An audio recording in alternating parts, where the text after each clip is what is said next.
I am so glad you convinced me that the family car should be the Defender 110. It is so beautiful inside, it's so comfortable, and it just feels indestructible. Yes, it really is. I've been waiting a long time for the new model to come out. The Defender 110, I'm telling you, it's my favorite car of all times. It's my third one. You know, I have stories of going off road. The guy managed the group. He was like, "What are you doing in this beautiful car?" I'm like, "I'm going off road." He's like, "Are you sure? Because you can use one of ours." And then they look like Mad Max cars. I'm like, "No, no, no, no, we're going to do this." And he was shocked. Wow. Well, it's great because the Defender has been reimagined for 21st century adventure, and its unparalleled off-road ability as well as its robust interior are invaluable whether you're headed towards uncharted territory or just a weekend of exploration. The Defender 110 tackles challenging surroundings with absolute confidence. The SUV conveys strength outside and in, featuring peerless technology like an intuitive driver display and an award-winning infotainment system. That's my favorite part, to keep you connected no matter where the journey takes you. Adventure is unique to everyone, and so is the Defender. Choose from the two-door Defender 90, the four-door Defender 110, or the larger Defender 130 with the ability to seat up to 8 passengers. You'll find uncompromising performance in all three. So pack up and go even further with the Defender 110. Learn more at LandRoverUSA.com/Defender. These days, we're all investors, trying to be smart with our money despite our worst impulses. But at iShares, we believe that deep down inside of every investor is a better investor. One that's just waiting to be let out. Explore iShares ETFs and insights and let your best investor out. Visit iShares.com for more information.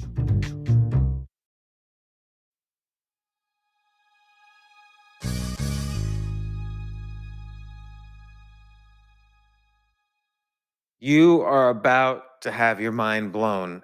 I have on the podcast one of the smartest people I've ever talked to about crypto, the economy. We got to 1/10 of the topics that I wanted to get to, but we started off with what's going on with the economy, what's going on with inflation, what might happen next. And then we go straight into crypto. And the real world use cases of crypto are so huge and so incredibly useful that it's going to change the entire world. And that's basically what we speak about. And if you like this episode, make sure you share, you subscribe, you write a review, you say hi to everybody on Twitter, love your family. And I hope to have Tascha back on many times in the future. This isn't your average business podcast, and he's not your average host. This is the James Altucher Show.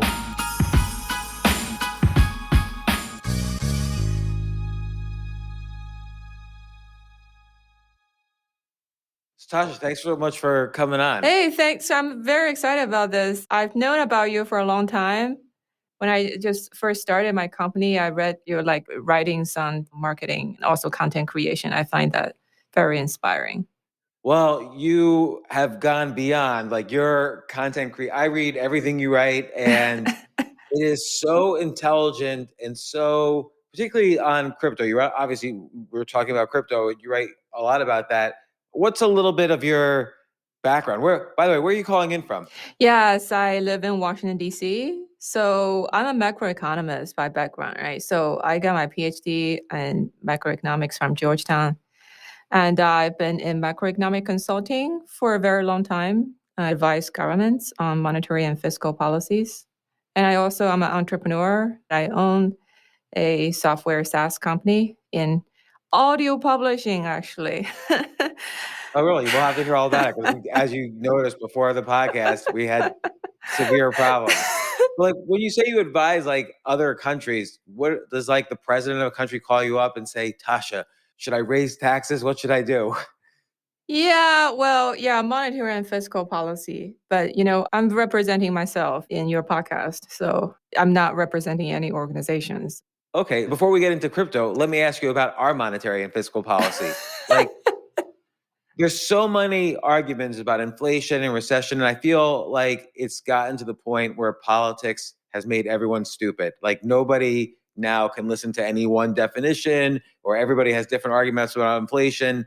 Just before we get into the crypto stuff, and I have a lot of questions on that, and your stuff is, I highly recommend everybody go to tashalabs.com, TASCHA labs.com, just to subscribe to all your stuff.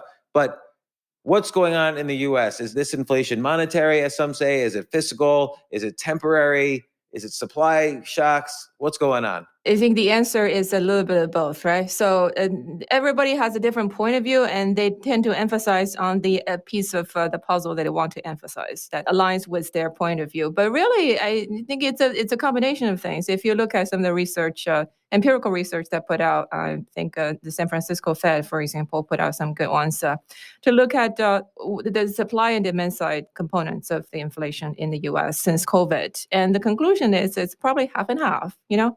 Part of it is supply chain related bottlenecks of logistics and so on and so forth. And part of it also the demand side, because the check size the government gave out was probably too big. And there is definitely a monetary component to this, but there's also a supply component to this.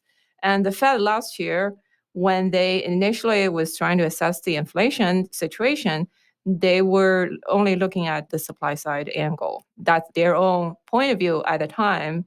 And also, we've had a low inflation for so long. I think they were a little bit not so on guard in terms of the potential demand side impact on inflation. Yeah, because the way someone at the Fed has explained it to me is that there's been so much demand for the dollar, basically around the world. Everybody wanted the dollar. So they couldn't even get inflation before COVID. So they felt pretty comfortable printing trillions of dollars because they felt everybody would soak up the dollars and there would be enough, economic growth that it would handle it. And I guess that hasn't happened, or has the demand for the dollar decreased? No, we've had a long time of low inflation environment, not just in the U.S., around the world too. Okay, in many countries. And the reason I think is multifold. You have demographic changes in advanced economies that reduce demand because aging population, you don't buy stuff as much compared to young people who are just starting out in their life or starting families. So that has a weakened demand from demographics. And you also have globalization. You shifted a lot of production capacities to lower income countries where labors are cheaper, so they can produce stuff cheaper.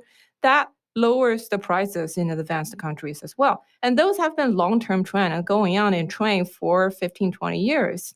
And also you have the technology upgrade, right? So everything from, iPhone to your computer to your television, prices keep dropping every year because of the productivity increase due to technology progress. So I think technology, demographics, globalization, those are, I would say, the three biggest factors contributing to long-term downtrend in inflation. But that doesn't mean that it will stay there forever when you have a short-term shock.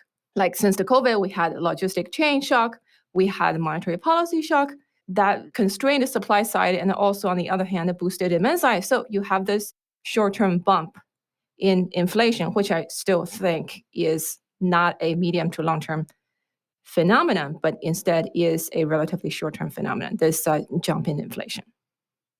Well, I agree in part because of the Fed's actions, and I'm not talking about whether they raise rates or stop, quantitative easing, but just what they say out of their mouths has, in a sense, manipulated the markets down.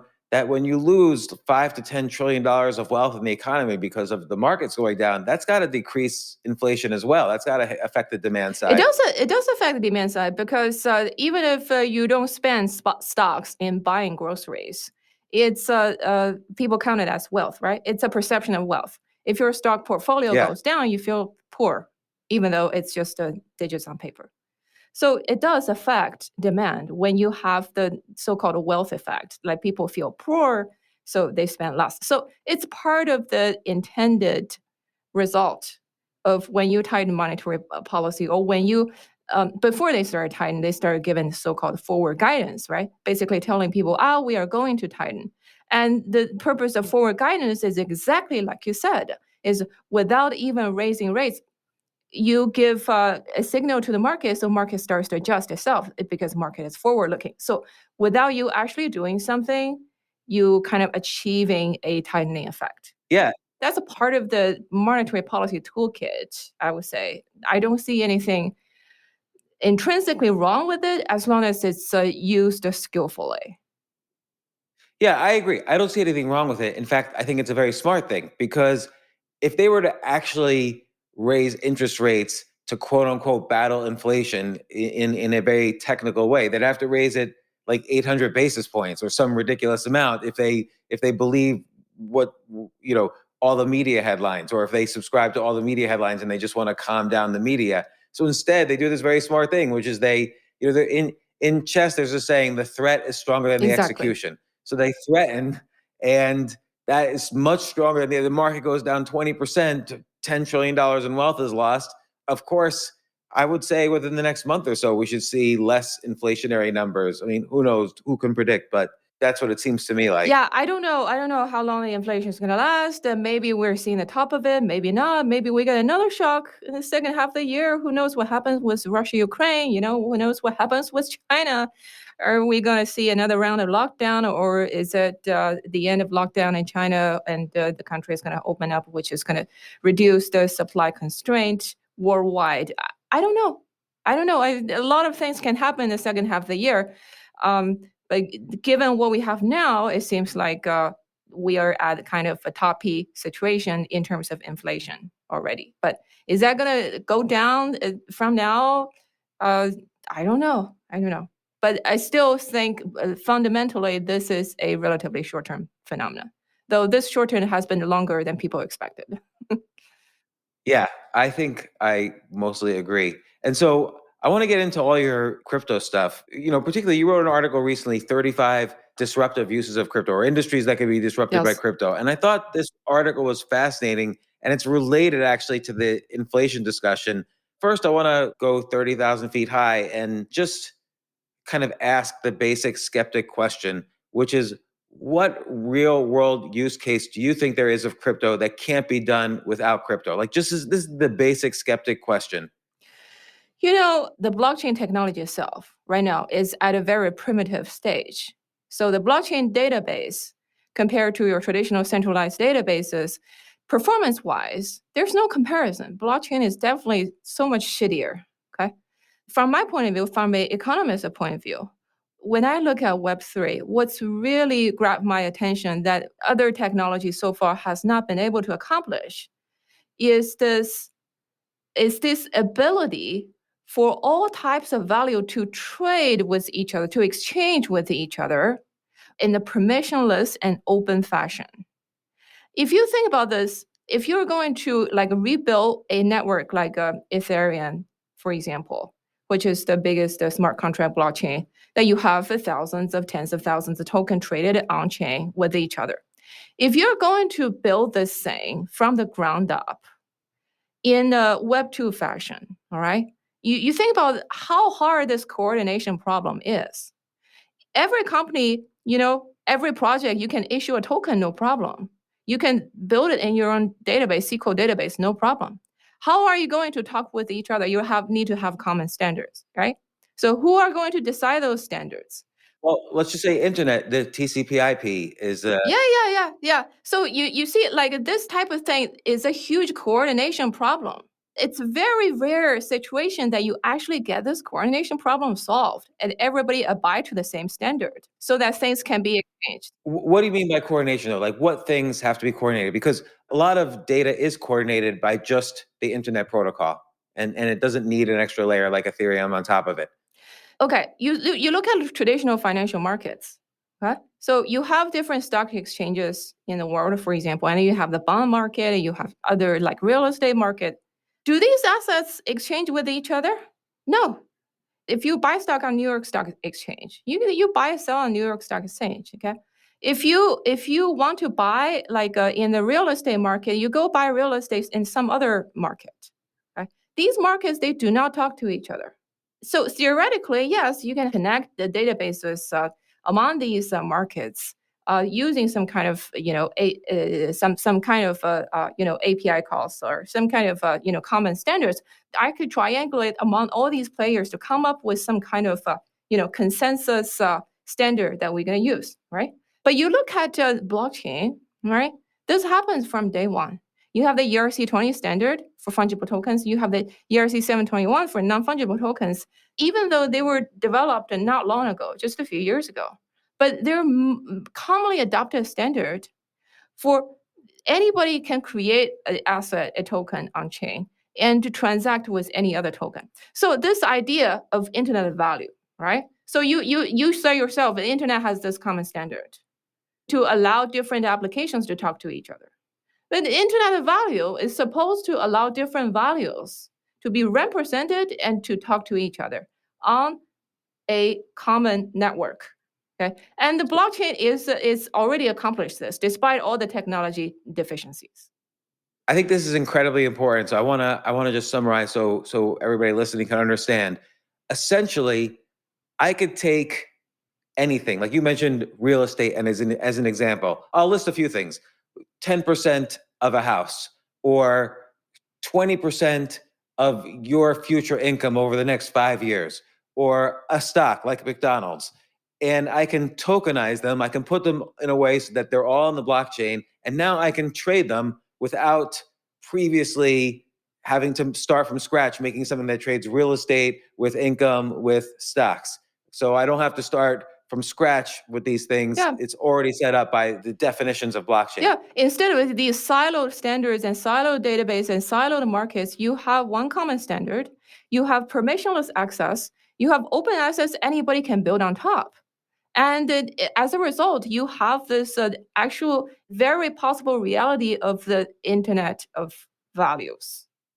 Right. This is really interesting. So like people talk about tokenizing music royalties, and then they say, oh, well, that's already been done. Like David Bowie sold off, $700 million worth of his future royalties in the early O's and created the Bowie bonds. But you couldn't trade that on a stock exchange for McDonald's stock. Yeah. And this is a real important. It's not just that you can tokenize these things the way David Bowie, in a sense, tokenized his future royalties, but then you could trade them. Like I could even make a bet with you about who's going to be president in 2024. We could tokenize that bet because as news comes out, that bet will have different value up and down. And we could trade that for real estate, for instance, on a DeFi exchange. Exactly. Now, today, if you're going to do it, because like you said, tokens are not new, right? You have airline miles, you have credit card points, all those are tokens. You can think of it, they're just points, digits in the database, right? But those databases don't talk to each other. You cannot exchange your airline miles for your credit card points or for discounts at the restaurant, unless you convert them all into dollars, right? But blockchain, the existence of smart contract platforms, the open permissionless nature, and the fact that you have common standard for token issuance on these blockchains, so make all these things to be able to talk to each other, all these values to be able to talk to each other. And it also create a huge possibility to new representations and new forms of value to be represented. Right, that we can't even imagine right now. It's going to be figured out, by Web 4.0. Exactly. We don't even know all the ways in which, and I don't think people understand how important this is. Like you figure all the financial assets out there, plus derivatives, everything, equals about $1.4 quadrillion in assets around the world. But now if you throw in the fact that you can tokenize just about anything and trade it, there's going to be 10, 20, 100 times that amount. Like the economy and the innovation in the economy is just going to explode upwards as people realize this use case. Yes, because a lot of times, what is GDP? GDP is your production effort that's actually being calculated, right? So if you wash your dishes at home, that's not counted as GDP, even though you put in effort. I count it though, because I want to make sure everyone knows that I did it. But the U.S. government does not count that, right? Your statistics office does not count it as the national products of the United States. But you think about like when you have a permissionless and open network that a lot of different values can be represented easily on chain. You open the door to innovative ways to represent values. And you kind of like you open the door to allow a lot of latent values, such as, I'm not saying your washing dishes at home can be tokenized, but a lot of latent values, things that we value, but right now they do not have a representation in the economy through a numerical value. A lot of hidden values can be represented in a token format because the cost is lower. It's not just that they can be represented in this new way, it's that they can be traded Exactly. for other assets. Because again, I could take anything, draw up a contract with my lawyer and say, okay, I'm selling off 10% of my house or 10% of my future earnings. But the fact that I could then trade it for property in a game or airline miles or seasons tickets of the New York Yankees or whatever, like the fact that all this stuff is now tradable on exchange, that's what really seems to me the innovation, that there's a common language now that every asset could speak. Yeah, I'll give you an example. As a national health priority, you want to encourage people to live a healthy lifestyle. That will reduce your healthcare expenditure, right? How do you encourage people to live a healthy lifestyle? You want them to move, you want them to exercise. So that's a valuable activity in society. So with token, like there are applications now today that allow you to tokenize that. This morning I went out for a walk, for a jog actually. I earned some tokens. And now I can sell those tokens on the secondary market for other things that I want, right? Wait. Did you really earn some tokens by jogging? Yeah. From what? Like what token does that? So there are a couple applications that do that today. One popular one is called Steppen. The other one, which I like better, is called Sweatcoin. So basically, these so-called move to earn model. Now we can talk about how sustainable these are. They have their issues, but it's just an example of what kind of latent values can be represented in a token format to incentivize a kind of behavior that's actually productive, that's actually useful for the economy, for society. And because you incentivize this way, and because the token has liquidity, it's a way to incentivize the provision of more of that good behavior that you want.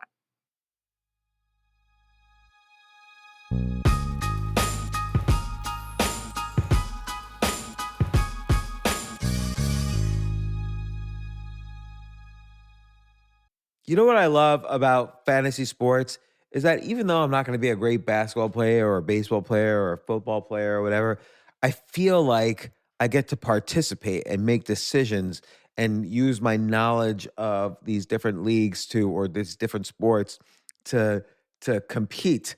So it's like I can pick my team or I can pick my favorite players and I could use my knowledge to make predictions and maybe even make money. So with the basketball season here, you can now pick combo projections across football and basketball from the Specials League on Prize Picks. This is a league created specifically for combo projections that include two or more players from different sports or leagues. Want to play alongside some of Prize Picks' favorite players like rapper Meek Mill and comedian Andrew Schultz, who's also been a guest on this podcast, and I've been a guest on his? You can now find community plays under the promos tab of the app to view entries for some of the biggest names in the Prize Picks community each week. Look, Prize Picks even offers a reboot policy so that your entries stay in play even if one of your players gets injured. For football and basketball games, if you have a player who exits the game in the first half and does not return in the second, that player is rebooted. Prize Picks is the only daily fantasy sports platform with an injury insurance policy. What? So I love playing it. I love anywhere where I can use analytical ability with my interests to demonstrate some skill and maybe make some money. And I like the game-like aspect. I do wish they had chess as a category on prizepicks.com, but I'll settle for what they've got. Maybe I should make my own fantasy chess league. But in any case, I love Prize Picks. Go to prizepicks.com/James. Use code James for a first deposit match up to $100. That's the easiest $100 you're ever going to make. So that's prizepicks.com/James and use code James. Daily fantasy sports made easy.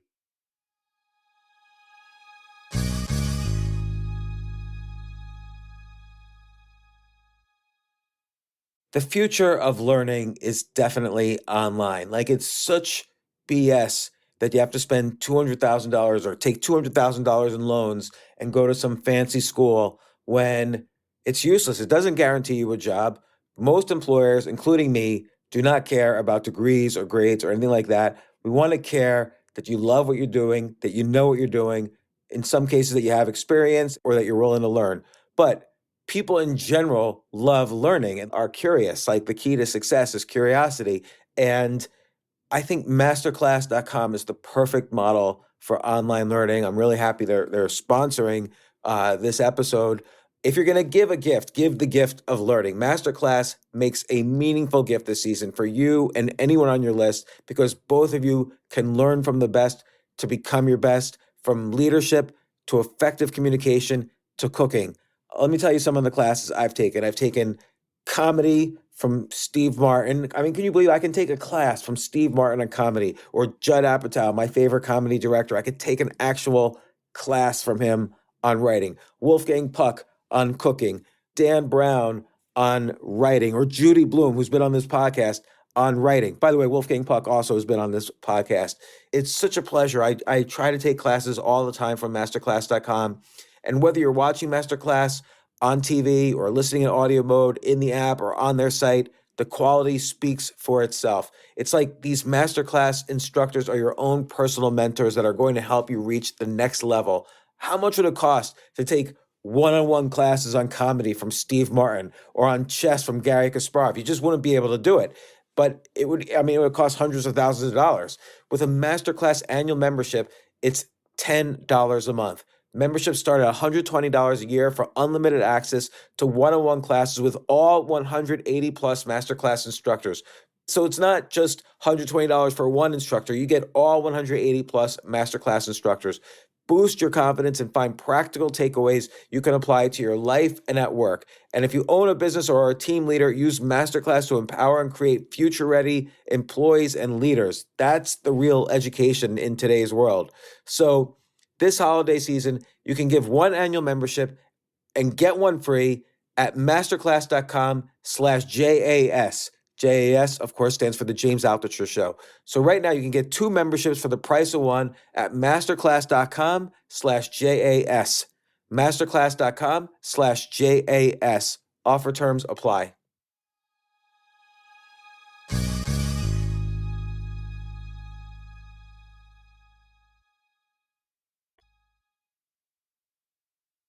I think there's a macroeconomic, very important point here that I haven't really seen anybody write about, but you kind of hint at it in your 35 industries that you could disrupt with crypto, which is that, let's say the government wants to stimulate the economy.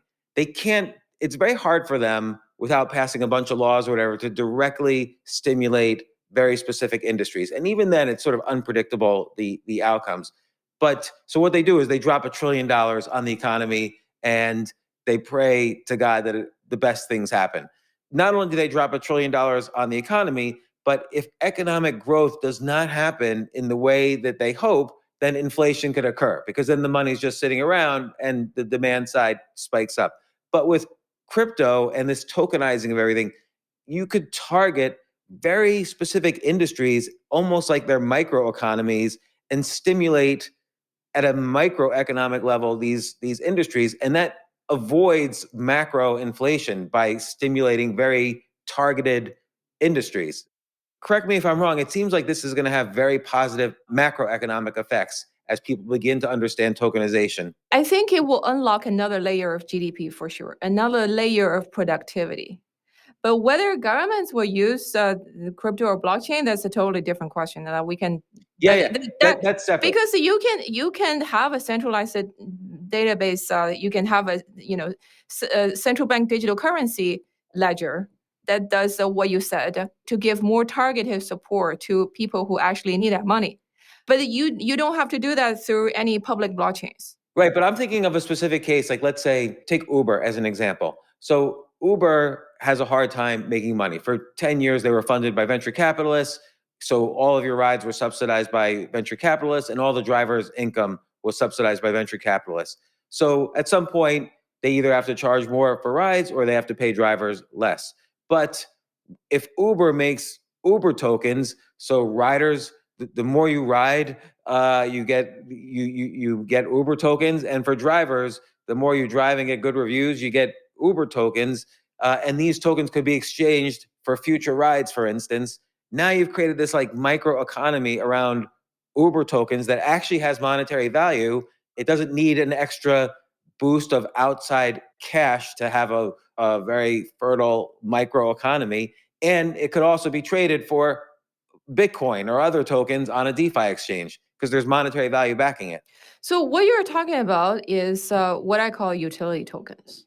So to me, utility tokens is a way for newer innovative startups to actually, for growth companies to actually fund their marketing spending in a way that has less impact on their current day cash flow, because when you're a startup, your cash flow is tight, right? So, but this is not magic. It's not like you're inventing value out of thin air. The essence of this is like, use a similar example as you just mentioned, Uber or some other company, right? When you're starting out, you do not have the cash to fund your marketing expenditure unless you have venture backing, that you have deep pockets people backing you. Otherwise, normally you don't have that much cash flow. Your cash flow are in the future. Your profits are in the future down the road. Today you don't have. But you need to expand your market share. You need to get more users. What do? You have to spend on marketing. So tokenization will be a way to compensate users, reward users using tokens, which can be traded on the secondary market to incentivize more adoption of your product without actually giving people the hard cash, which is the old way, which a lot of companies did, like PayPal, when they just started to give people hard cash when you actually refer people to the platform or when you sign up for a new account. So that's huge cash drain for a new company, right? So with token, it's less impact on your cash flow. But presumably, if you give a good utility to your tokens, for example, like you said, that you can use the token to redeem for future day products and services from the company, you are basically borrowing from your future profits to fund your today's marketing expenditure in the form of this token. So this is not magic. It's not like a magic money coming out of the internet, but it's like you just shifting your cash flow because presumably your token is designed in a solid way that actually has utility. So in the future, you do have to pay for these tokens, give people a reward that can be used to redeem products and services. So it will eat into your future profit. But you kind of shifted that cash flow, pull it forward to today in order to fund your expenditure of today. Right. But part of the value of, let's say in this example, the Uber tokens, part of the value is that you could, let's say I'm going to move to a country that doesn't have Uber. Well, I don't have any more use for these tokens, but I could sell them because there is utility that other people value. Like I know what the cost of a Uber ride is. So people know, have already assigned some value to an Uber ride. They're willing to trade for Uber tokens with, let's say, Airbnb tokens, or again, Bitcoin or the US dollar or whatever. So yeah, having liquidity is a big deal for the tokens. It compared to a point system that is siloed within a single application or a single company's product. Having a liquid token that you exchange it on the secondary market, you can turn it into something else. That is way more incentive. right, like travel miles, like airline miles, that you can't trade for anything. There's no secondary exchange for that. Or property in a game, or points in a game, you can't really trade, armor or whatever in another game. So all of this stuff is fungible because, again, like you say, liquidity is valuable. Like if you take a microcap stock, it trades for a lower multiple of earnings than a stock like, I don't know, Microsoft, because Microsoft's very liquid. It's practically cash. Yeah. So a lot of people say, oh, Web3 crypto don't really have a good. It's a bunch of thin air. Don't have actual products. Don't have good use cases. My response to that is, if you look at today, most of the Web3 so-called Web3 products, their product is token. They don't really have a product. But this same mechanism, this same logic, this kind of business model, if you apply this to businesses that actually are viable, that actually have sticky customers and value-added products, then it becomes a very, very powerful growth engine for the company. This seems to me like the biggest possible function for crypto technology, and nobody really at this point is doing it. Well, I'm advising some companies, they're in the process of doing it. But so far, we have not seen mainstream products or services or companies do the utility token model. I think there are many reasons. Many have tried, okay? It's not for lack of trying, but keep in mind, smart contract platform existed since like 2014. It hasn't been that long, okay? So it's been a very fast growing asset class, but the adoption base is very small. Right now, we're probably at under 500 million people in terms of worldwide crypto users. And anybody who has touched the crypto at some point. That's not a whole lot of people. Okay. So we are at this juncture where the awareness of blockchain, of crypto, and the Web3, it's been sufficiently infused in the collective public consciousness that we have enough awareness for this type of utility token type of business model to actually take root, to actually start to see some successes. I agree with the start. Like you actually mentioned in an article that you put out just a few hours ago about big opportunities potentially in the crypto space. Like one big opportunity, as you mentioned, is that DeFi exchanges could just be better. Like right now, Yeah, they're hard to use. they are. My grandma is not going to use a DeFi exchange. She's just not going to do it. She's dead for one thing, but other than that, she still wouldn't do it even if she were alive because it's just complicated. Who wants to get a wallet and then a Chrome extension and then you read stuff in the news about hacks? And I'm already, let's say, an old person and I don't know how to keep track of these things. Right now, things are just too hard, I believe, still. Yeah, definitely. That is one bottleneck in terms of if the industry, if internet of values in the blockchain format wants to get to next leg of adoption, that is one of the things that needs to be solved is the user experience. Right now, they are just shitty. So there's the user experience, there's user awareness. I believe all these hurdles will be overcome, but what else is a hurdle to adoption? Oh, there are many. Like, for example, if we go at the fundamental level, if you're talking about internet of values that is worldwide, imagine how many transactions you need to do a day, right? If this thing gets mass adoption, how many transactions? You have 300 million people in the United States. Everybody does, I don't know, 5 transactions a day. How many times do you swipe your credit card in a day? Well, not just that, you're also doing the transaction when you walk now. Exactly. You have so many different kinds of transactions.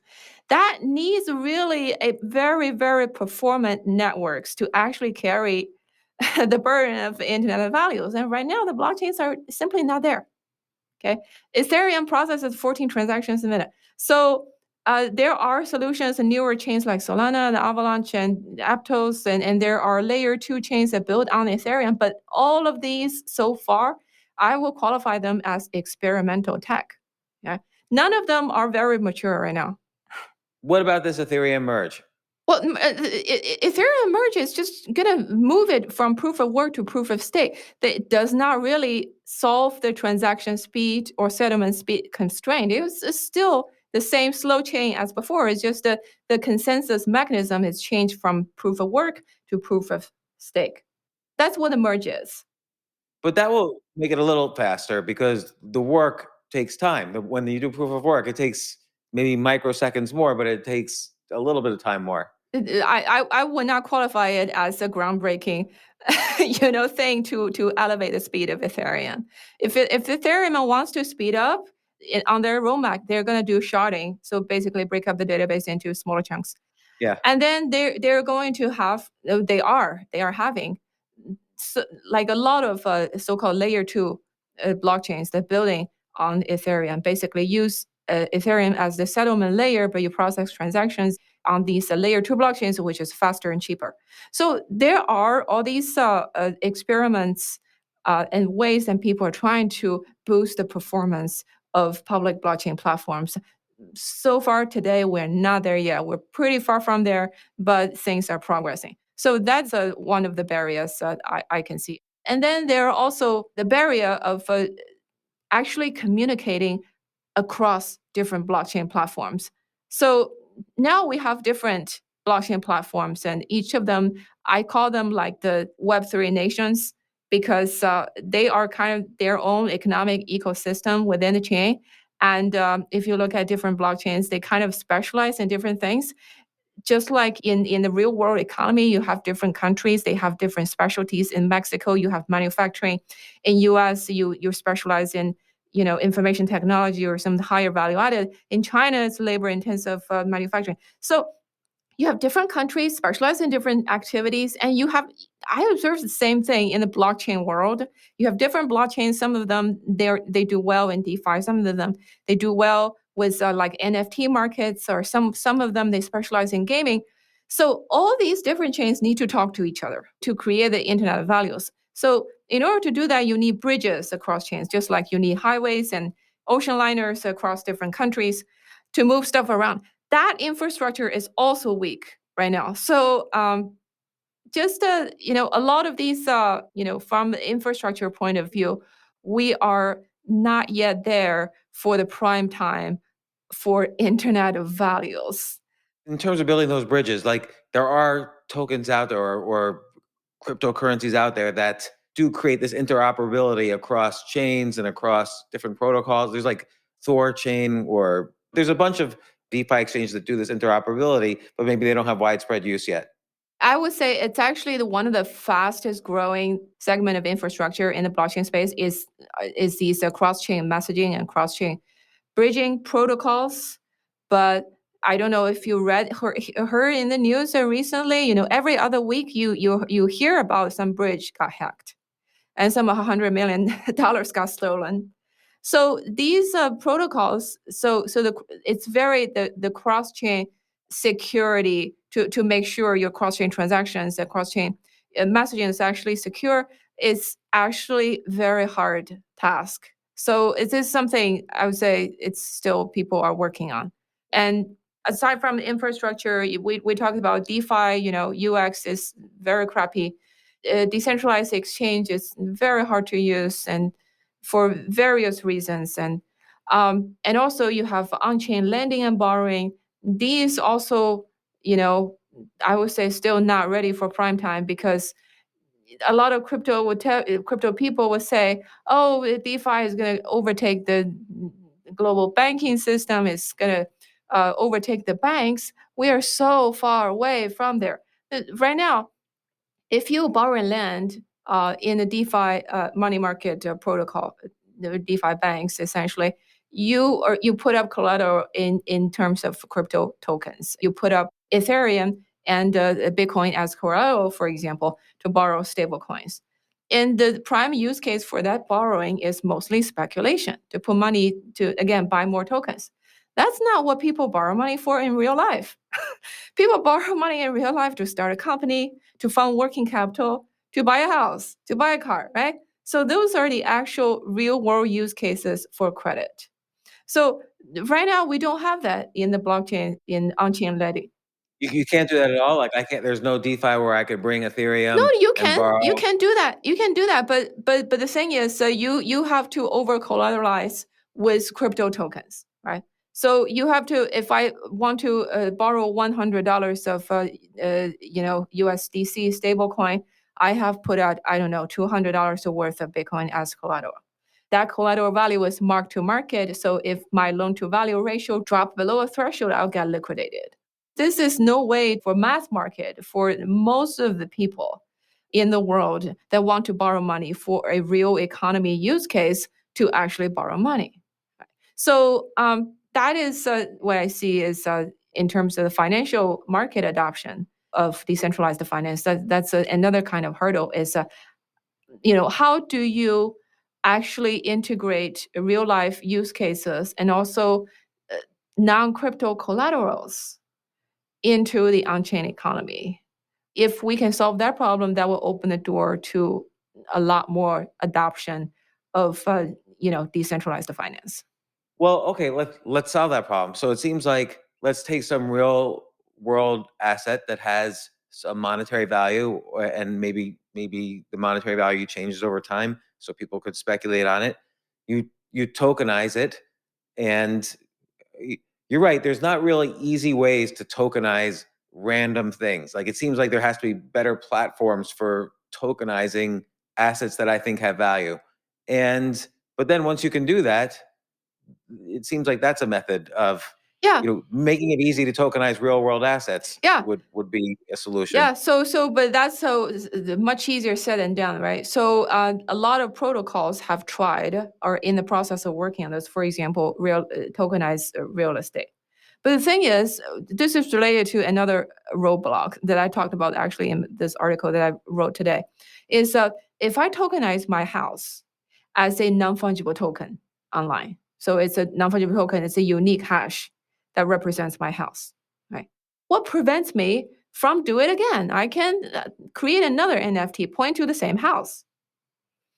So there is no universal standard or mechanism that ensure this one-to-one mapping between a hash token on the blockchain and some assets that's sitting elsewhere.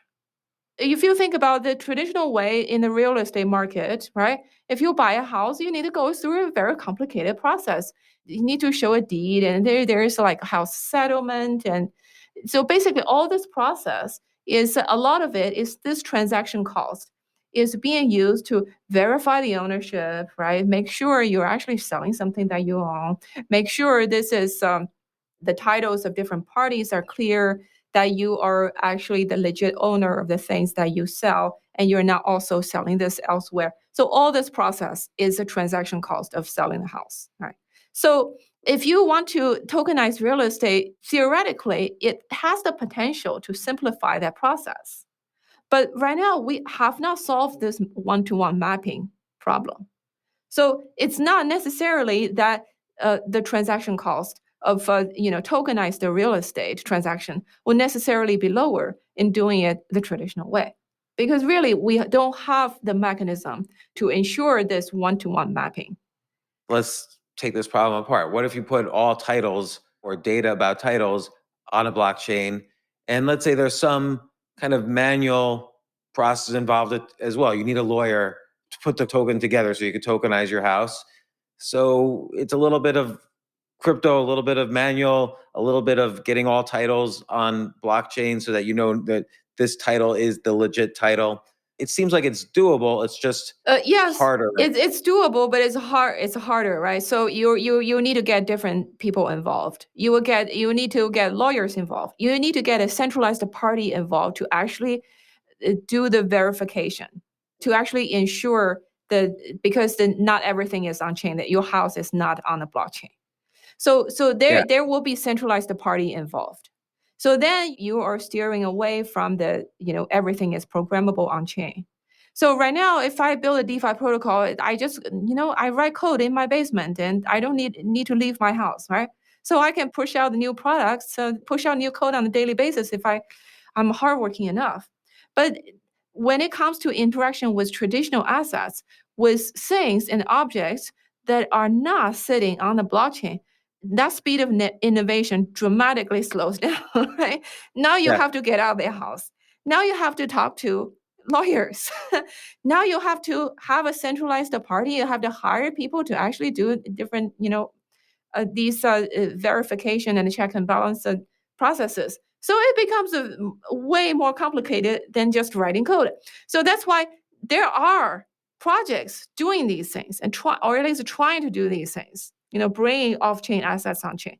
But the speed of adoption, the speed of progress is way slower. Which makes sense. I mean, that's like any industry on the planet ever. Yeah. It's just people expect so much because the internet was like overnight. It wasn't overnight. It started in the 70s and the web was started in 1991. And I would say it wasn't until 2005 people felt comfortable putting their credit card on the internet. So even that wasn't overnight, but people saw mass consumer adoption and then suddenly the internet was everywhere. And we just haven't reached that tipping point where there's mass consumer adoption yet that would even allow us to explore these use cases. Yeah, so I think these things are gradually coming. I personally am seeing a bunch of projects that I personally am aware that are trying to integrate some kind of NFT model or utility token business model in terms of incentivizing behaviors in traditional businesses.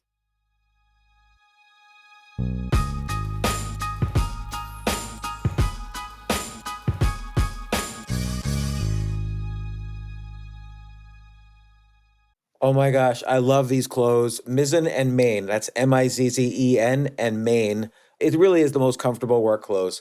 Travel clothes. I had to travel this whole week. I'm traveling for a week and a half, and I just took Mizzen and Main clothes with me. Close out 2023 in style with comfortable, breathable, packable, and machine washable pieces from Mizzen and Main. As you wrap up your year-end goals, enjoy a Mizzen and Main dress shirt that you can wear confidently. I like that they've very, very just nice, solid colors. I don't really like to get all fancy in patterns and everything, although they do have some pattern shirts, but very comfortable clothes, stretchable pants. It's just super comfortable, but they look professional and you can wear them casually or professionally. I like some of their flannel shirts or untuck shirts. I love untuck. I never tuck in. So again, whether you're shopping for a special someone or giving yourself the gift you really want, I just buy myself gifts. Mizzen and Main is the perfect gift for any guy who works, travels, and or cares about looking and feeling great. As you could tell by my many photos across the internet, I care about looking fantastic. I'm practically a model. And let's be honest, every guy loves to look great. So again, shop now at mizzenandmain.com and save 20% when you spend $130 or more using promo code James. That's promo code James at Mizzen and Main, Mizzen and Main.com.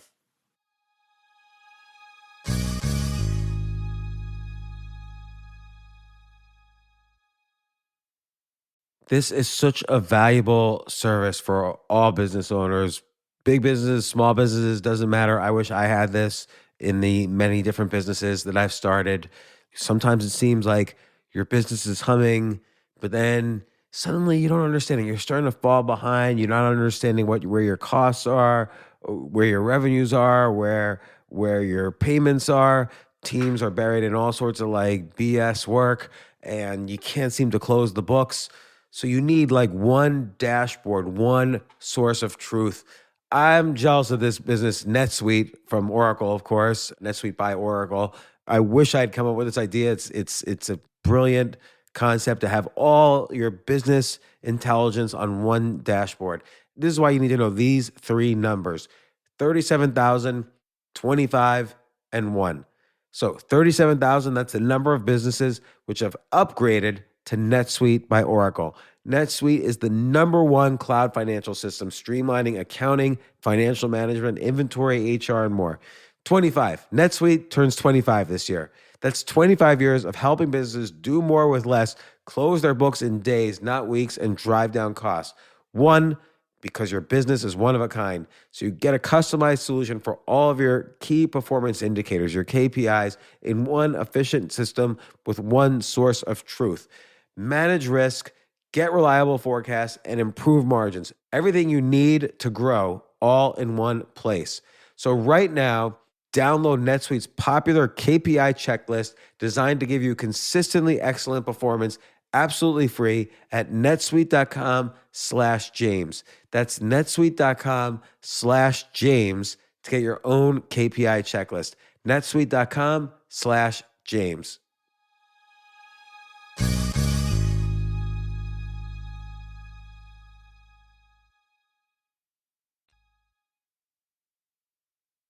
In your list of 35 industries that could see mass disruption from crypto, which ones excite you the most, or which ones do you think are the most possible? I don't really have a specific industry that I find, really it has an exciting use case for Web3, because the way I think about it is a utility token, for example, is a kind of a universal technology that can be applied to a lot of different things. It can be applied to a lot of different businesses, but there are certain requirements from an economic point of view. I think it will require that you have some initial product market fit, that you are not leaking users, that you actually have a product that people want to pay for and use. Your Amazon warehouse example was very interesting. So the Amazon warehouse example. So by the way, the reason I wrote about these, okay, the reason I wrote about these 75. So how did I come up with these? I basically went to Nasdaq listings. I scroll down from by market cap, right? And I look at, okay, what kind of companies are on Nasdaq and how well they're doing. And I think about, okay, can this be disrupted using a Web3 model? The reason I'm doing this is because I firmly believe that the utility token business model is so powerful that when used in the right context, it can really disrupt industries and supercharge business growth. So I want to give people a taste of what these things may look like. So I'm not saying these are the best ideas. I have a lot of shitty ideas. I have a lot of wrong ideas. I'm sure people will come up like way smarter ideas than me. But this is to give people a sense of what this thing can look like. Okay. For example, I wrote about Amazon logistics. So Amazon has distribution centers everywhere, right? Warehouses that you dispatch packages from. So if I put on my lens, a Web3 lens, which is like decentralized, participatory, tokenized business model. One thing a company can do is instead of these large distribution centers, you use decentralized mini warehouses, maybe sometimes in people's backyards for storage. And drivers who pick up merchandises from the closest storage location and delivery fee will be paid in warehouse tokens that are earned by warehouse owners. So this is a way for you to bootstrap a bunch of warehouses, create a warehouse network in a relatively short period of time without sinking in a lot of cash.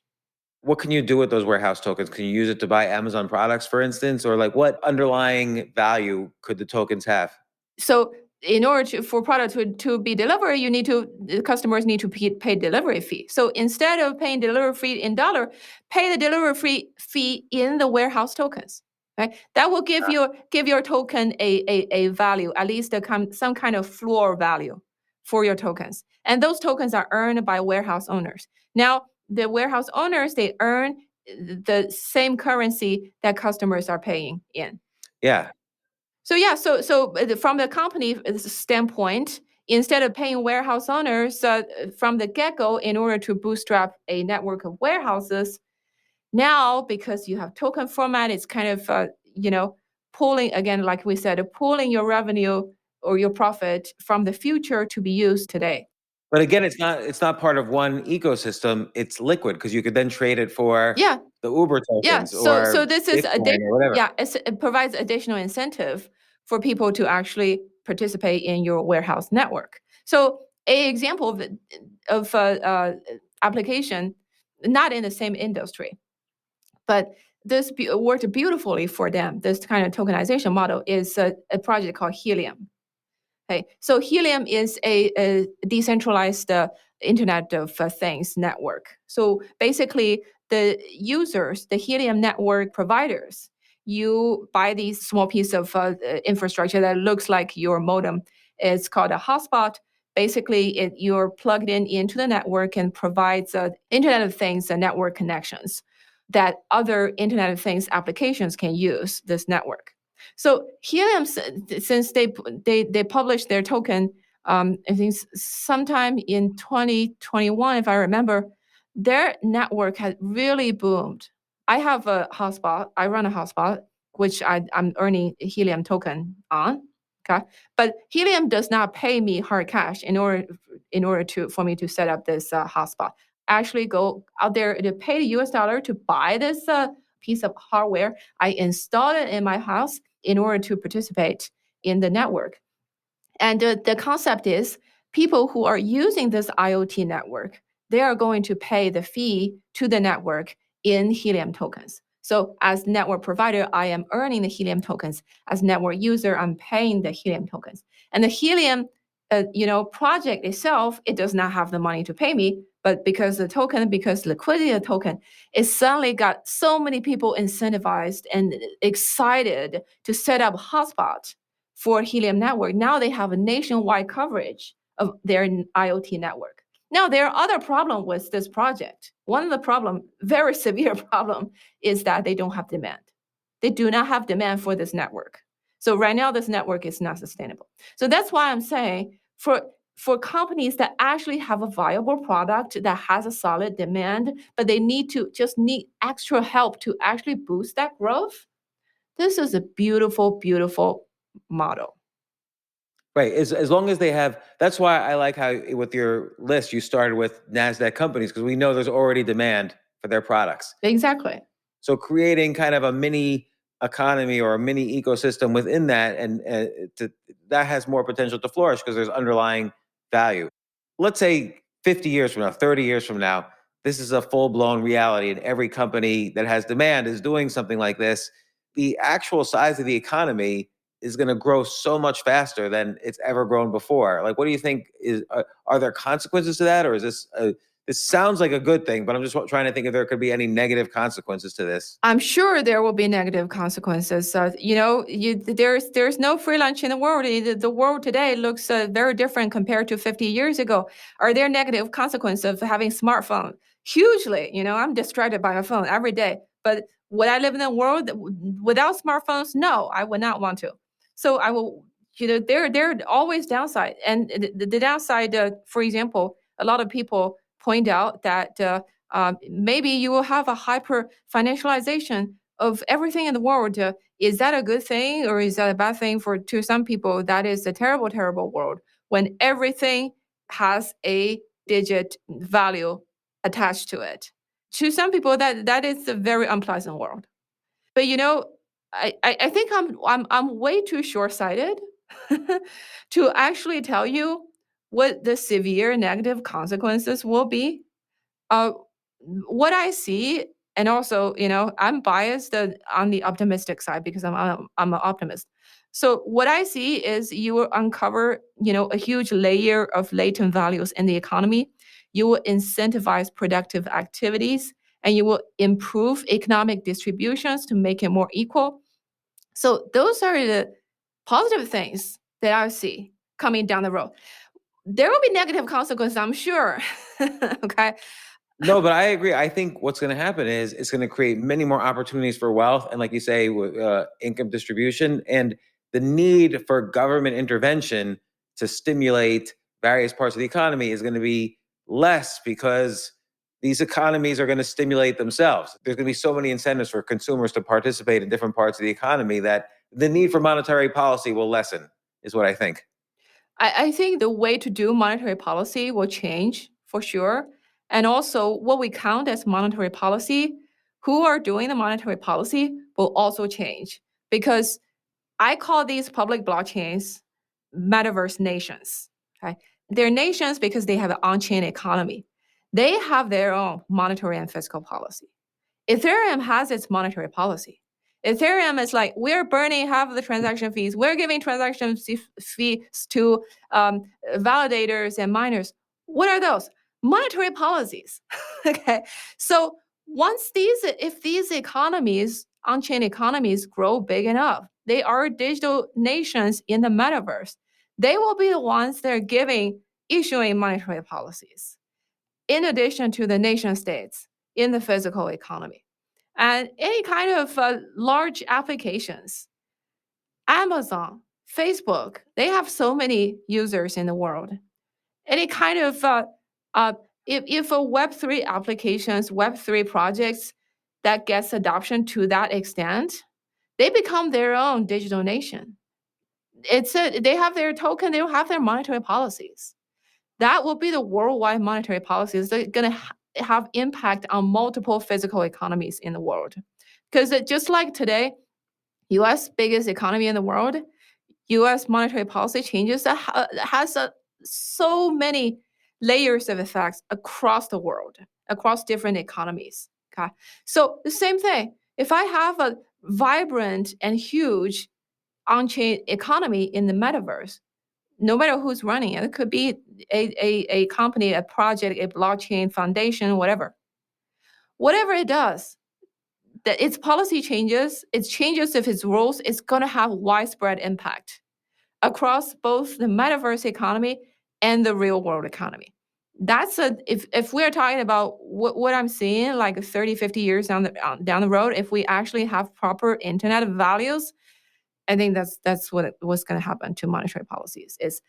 And the good thing is it's going to be hard to change those policies. Like, a lot of these policies are so-called trustless, meaning there aren't people in the middle that you need to trust in order to mediate the policy. So that is another actually challenge for running for blockchain adoption. Because these so-called decentralized organizations, we have not come up with good governance measures, good governance frameworks for these to happen.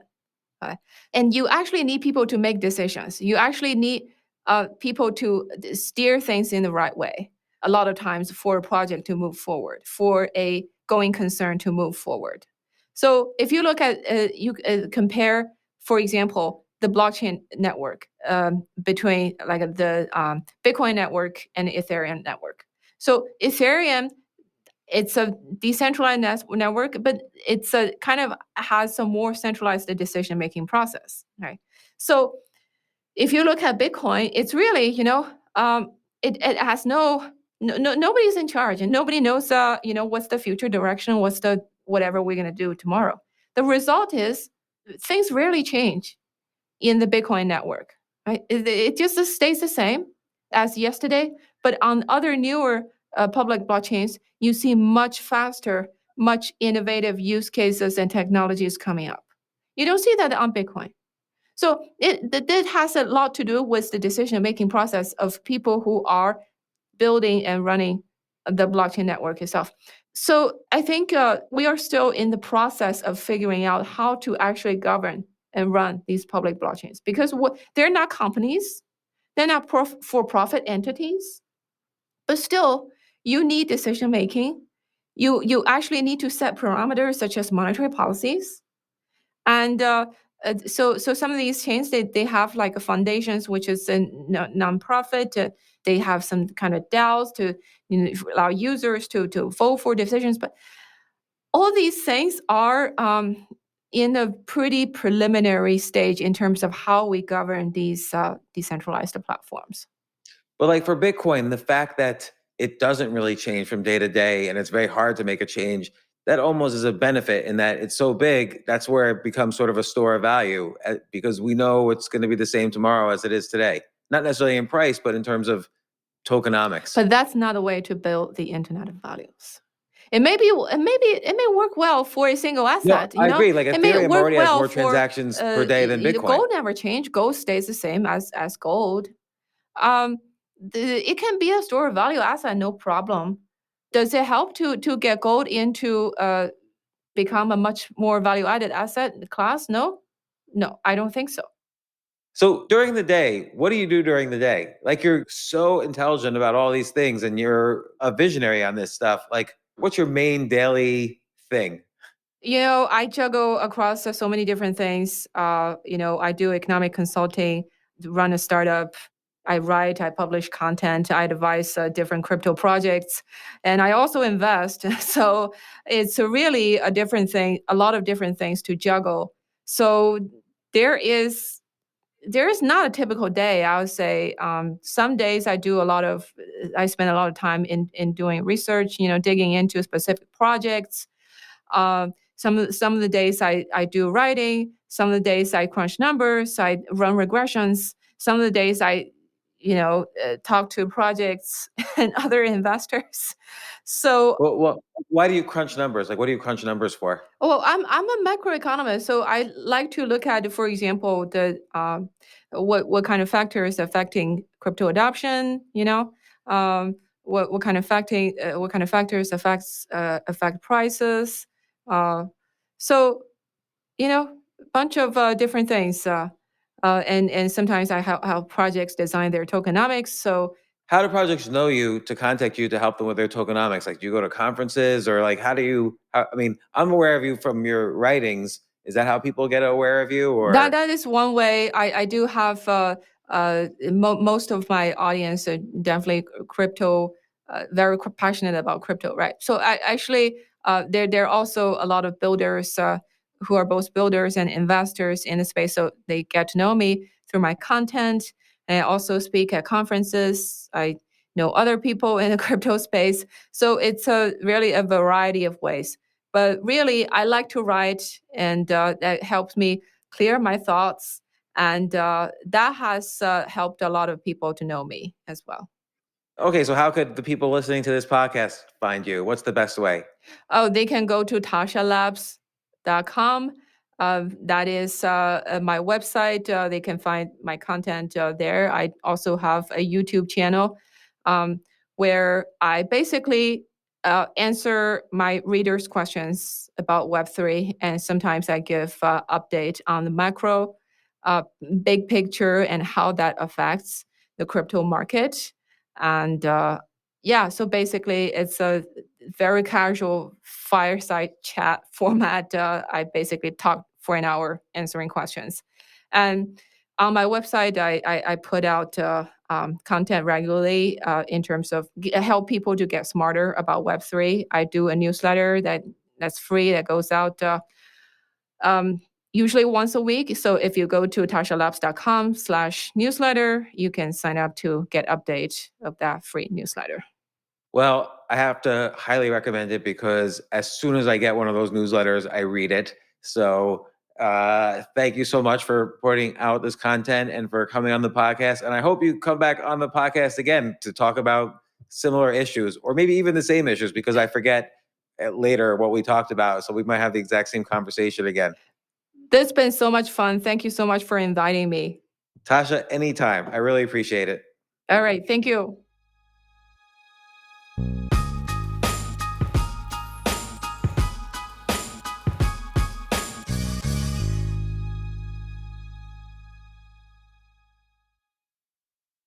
Powered by Snapdragon, the Samsung Galaxy S23 Ultra elevates your photography to epic new heights. Snapdragon processors deliver a color experience like no other, with sharp, industry-leading 8K video capture. You can also snap images in 200 megapixels, capturing more detail than ever. And those late-night blurry pics are a thing of the past, thanks to next-level night mode. Experience powerfully moving premium photography, only with Snapdragon. Follow us on Instagram at Snapdragon Official. Hey, Brad, you know how Nationwide is more than an insurance company? Yeah, they're one of America's largest financial services companies. We get that in a song like business, life, retirement. Or Nationwide's there to protect. I'm kind of the jingle guy. Not sure I agree with that. Well, I'm not sure I like your hat. Well, it would never fit on you. Products issued by Nationwide Life Insurance Company or Nationwide Life and Annuity Insurance Company. The general distributor for variable products is Nationwide Investment Services Corporation, member FINRA, Columbus, Ohio.